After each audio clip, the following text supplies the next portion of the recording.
આજે તો જંગલમાં વયા ગયા ને ભૂલા પડી ગયા ને પછી તો હું બધાય જોઈ ગયા તે જંગલમાંથી બધાય ભાગવા માંડ્યા। મહાદેવ હર બધે મિત્રોને સ્વાગત છે આપણું આજના નવા મિની વ્લોગમાં। અને સવારના પોરમાં ઉઠીને આપણે કોફી બનાવવા માંડ્યા, કેમ કે સવારના પોરમાં ઉઠીને કાંઈક તો પીવું જ પડે, એટલે તો પછી કોફી બનાવવા માંડ્યા એન ટેસ્ટથી। તમારે પીવી હોય તો આવી જાજો। અને પછી તો કોફી બની ગઈ એટલે આપણે કોફી પીવા માંડ્યા। તમારે પીવી હોય તો આવી જાજો હો એન ટેસ્ટ તારે। અને એન ટેસ્ટથી પછી તો કોફી પી લીધી ને ટાઈમ નહોતો જતો, એટલે પછી તો આપણે ગુજરાતી મૂવી જોવા માંડ્યા। આ કયું ગુજરાતી મૂવી છે કોઈને ખબર હોય તો કોમેન્ટમાં તો જણાવી દેજો। અને પછી તો બધા ભાઈબંધોને પ્લાન બન્યો આમ રખડવા જાય, કેમ કે ટાઈમ નહોતો જતો। પછી તો આમ ડુંગરમાં વયા ગયા રખડવા એન ટેસ્ટથી નો તમારે ક્યાંક તો ટાઈમ કાઢવો ને, રવિવાર હોય એટલે।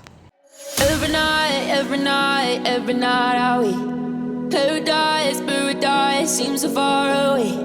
Still try to buy myself some time to get me to that place. All I want is you. Staying up till we want to. Tell you what, I bet that we could see it new. I wanna let you, nothing to do. Let's throw all our worries away. I know that it takes two to get the confused. Tell me baby, what do you say? 'Cause we were just friends and અને પછી તો અહીંયા ડુંગરમાં પહોંચી ગયા ને આપણે ડુંગર ચડવા માંડ્યા, કેમ કે આજ તો આમ ડુંગરમાં રખડી જ લેવું હતું, એટલે તો પછી ડુંગર ચડવા માંડ્યા। અને પછી તો બધાય ભાઈબંધો માઢે ધડ ડુંગર ચડતા હતા ને ત્યાં તો ડુંગરમાં ભૂલા પડી જવાના હતા બોલો। પછી તો આ મેન અહીંયા ઉપરથી વ્યૂ એક નંબર આવતો હતો, ડુંગર ઉપર ચડ્યા અને પછી તો એમ તડકો લાગતો હતો ને તોય આપણે ડુંગર માથે તો ચડ્યા જો એને આડે ધડ ચડતા જ હતા, લાકડીયું લઈને ચડવા જ માંડ્યા હો। આપણો ભાઈબંધ ભેગો હતો ને બધા ભેગા ચડતા જ હતા આપણે ડુંગર ચડતા હતા, એટલે આપણે તો એમ કે ક્યાંક ભૂલા પડી જાવ તા તો સામે જઈને આપણે માતાજીના મંદિરને ધજાને દેખાઈ ગઈ। પછી તો એ સાઈડ વયા ગયા, અમને તો એમ કે ભૂલા પડી જાવ તા તો મંદિર દેખાતું હતું, એ બાજુ વયા ગયા અમે।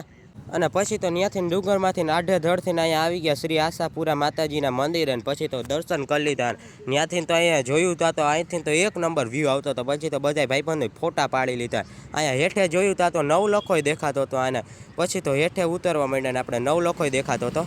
અને પછી તો આપણે મોબાઈલ જોતા જોતા હેઠે ઉતરતા હતા તો આપણે ખબર નહીં એમ આપણા ભાઈબંધે આપણો વિડીયો ઉતારી લીધો ભેગો આવ્યો એ।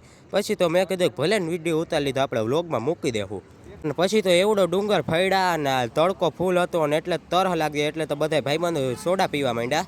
ત્યાંથી તો આમ જતા હતા તો અહીંયા મોર દેખાઈ ગયો। પછી તો આપણે મોરની પાસે જઈને ફોટો પાડવા માંડ્યા ને વિડીયો ઉતારવા માંડ્યા। ત્યાં તો પાસે ગયા ત્યાં તો મોર આપણે જોઈને ભાગી ગયો, બોલો શું વાંધો આવ્યો હોય।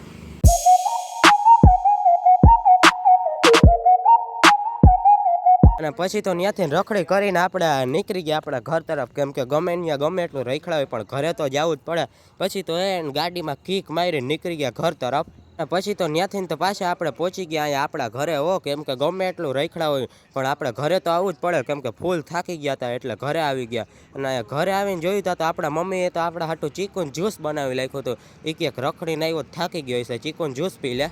અને પછી તો હતો આજે તો ઇન્ડિયા અને ન્યૂઝીલેન્ડનો ફાઇનલ મેચ, અને અહીંયા તો આપણા ગામમાં તો અહીંયા નગરપાલિકા દ્વારા મોટી સ્ક્રીનમાં મેચ જોવાનું આયોજન કર્યું હતું। પછી તો અહીંયા મલક માણસ ભેગું જઈને મેચ જોતું હતું ને એને બધા મેચ જોતા હતા। સંજુ સેમસંગે તો છક્કા ચોક્કાનો વરસાદ કરીને મલક માણસ મેચ જોતું હતું। શું લાગે આજે ઇન્ડિયા જીતશે કે ન્યૂઝીલેન્ડ? આપણા મત મુજબ તો ઇન્ડિયા જીતવું જોઈએ, કેમ કે T20 વર્લ્ડ કપનો ફાઇનલ છે, ઇન્ડિયા જીતવું જોઈએ ને। અને આવો ફાઇનલ મેચ હોય ને બધા માણસો ભેગા જઈને જોતા હોય એટલે મેચ જોવાની મજા જ કાંઈક અલગ હોય। તમે કેટલાક જણા ભેગા થઈને મેચ જોવો કોમેન્ટમાં કહી દેજો તા। ને પછી તો આપણો ભાઈબંધ આવી ગયો હતો, આપણે તો આપણા ભાઈબંધ ભેગા જતા હતા ને તા તો એ ગાડીને મોરામાં બોલો મેચ ચાલુ રાખીને જોયો હશે। કેવો મેચનો શોખીન હશે બોલો, જોયો આવા મેચના શોખીનને વંદન। ઓમ ફાઇનલ મેચ હતો, બધે મેચ જોવા જ વર્ગી પડ્યા હતા હો હાવ।